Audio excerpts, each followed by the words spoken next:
நம்மளால் ஒரு ராட்சச ஸ்விம்மிங் பூலை கட்டுறதுக்கே பல வருடங்கள் ஆகுது.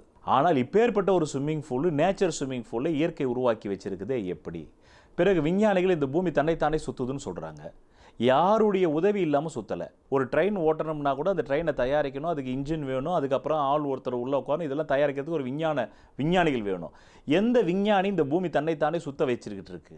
எந்த ஒரு விஞ்ஞானி தாமஸ் ஆல்வா எடிசன் இந்த பூமியை சுற்ற வைக்கிறதுக்கான கருவியை கண்டுபிடிக்கல. ஐன்ஸ்டைன் அந்த கருவியை கண்டுபிடிக்கல என்பது நிதர்சனமான உண்மை. எல்லா விஞ்ஞானிகளும் கூட அது தெரியும். எல்லா விஞ்ஞானிகளுக்கு தெரியும் ஐன்ஸ்டைன் இந்த பூமியை சுழல வைக்கவில்லை. தாமஸ் ஆல்வா எடிசன் இந்த பூமியை சுழல வைக்கவில்லை.